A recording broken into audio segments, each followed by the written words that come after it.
എല്ലാ പ്രിയപ്പെട്ട കൂട്ടുകാർക്കും സിനിമ എന്ന വീഡിയോയിലേക്ക് ഹാർദമായ സ്വാഗതം. ഇന്നത്തെ വീഡിയോയിൽ നമ്മൾ പരിശോധിക്കാൻ പോകുന്നത് കൽക്കി എന്ന് പറയുന്ന സിനിമ കഴിഞ്ഞ ആഴ്ച റിലീസായ സിനിമയുടെ ഒരു റിവ്യൂ ആണ്.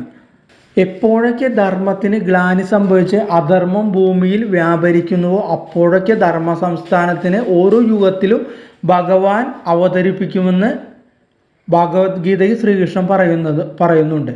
അത്തരത്തിൽ കലിയുഗത്തിന് ധർമ്മത്തിന് കോട്ടം സംഭവിക്കും, നാടാകെ ഇരുട്ട് വ്യാപിക്കുകയും ചെയ്തപ്പോൾ ഭഗവാന്റെ അവതരണത്തിന് വേണ്ടി കാത്തിരിക്കുന്ന ഏതാനും മനുഷ്യരുടെ ലോകമാണ് കൽക്കി 2898 AD എന്ന് പറയുന്ന സിനിമയിലൂടെ നമുക്ക് സംവിധായകൻ വരച്ചു കാട്ടുന്നത്.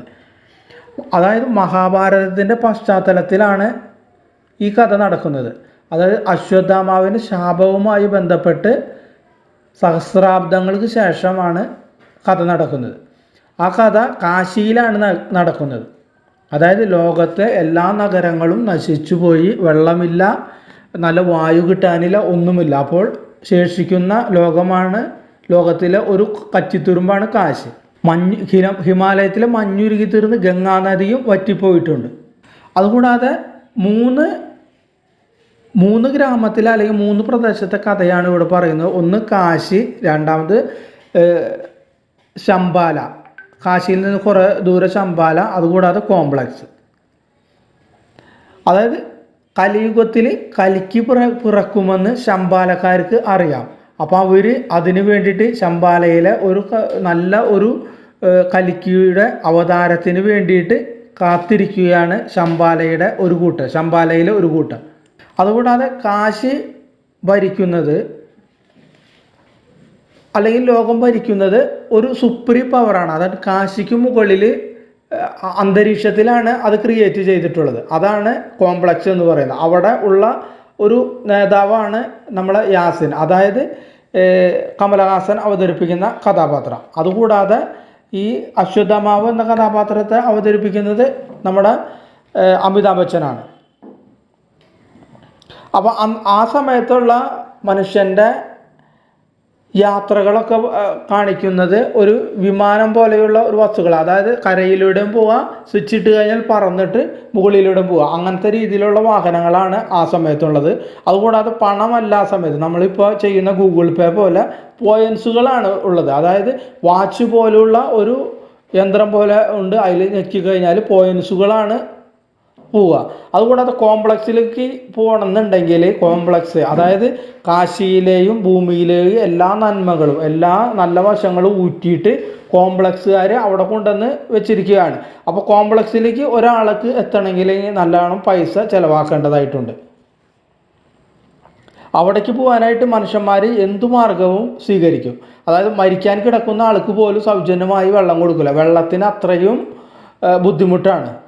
ഈ 2898 വാഹനങ്ങളും ആയുധങ്ങളും വസ്ത്രങ്ങളും ഉപകരണങ്ങളും നഗരങ്ങളുമെല്ലാം വളരെ വ്യത്യസ്തമായിട്ടാണ് ഇതിൽ ക്രിയേറ്റ് ചെയ്തിരിക്കുന്നത്. അതായത് ഇപ്പോൾ ജീവിക്കുന്ന നമുക്ക് പോലും ഒരു സങ്കല്പിക്കാൻ പറ്റാത്ത അത്രയും വ്യത്യസ്തമായ. അതുകൂടാതെ പ്രത്യേക പ്രകാശരശ്മികൾ പുറപ്പെടുവിച്ച് അന്തരീക്ഷത്തിൽ അവർക്ക് പലതും ചെയ്യാനാവും. അവരെ അടക്കി ഭരിക്കുന്ന സുപ്രീം പവർ അജയനാണ്. ഈ സിനിമയിൽ 600 കോടിയിലധികം രൂപ ചെലവഴിച്ചിട്ടുണ്ട്. അതിൽ 300 കോടി അഭിനേതാക്കൾക്കാണ്, ബാക്കി 300 കോടിയാണ് സിനിമയുടെ മറ്റു മേഖലകളിലായിട്ട് ചെലവഴിച്ചിട്ടുള്ളത്. ഈ സിനിമയെ കുറിച്ച് പറഞ്ഞാൽ ഒരു പ്രേക്ഷകർക്ക് നവ്യമായ ഒരു കാഴ്ചാനുഭവമാണ് ഈ സിനിമ പ്രദാനം ചെയ്യുന്നത്. 3Dയിലാകുമ്പോൾ അതിനേക്കാളും ഭംഗിയായിട്ട് കൂടും. അപ്പോൾ ചിത്രം എല്ലാവരും പോയിട്ട് തിയേറ്ററിൽ തന്നെ കാണാനായിട്ട് ശ്രമിക്കുക. അത്രയും നല്ല ഒരു ദൃശ്യവിരുന്നാണ് ഈ സിനിമ. ചില സമയത്ത് ചില ലാഗിങ്ങുകളൊക്കെ വന്നിട്ടുണ്ട്. പ്രഭാസിൻ്റെ ആയ ഇൻട്രോ അതൊക്കെ അത്രയ്ക്കും പോരാത്.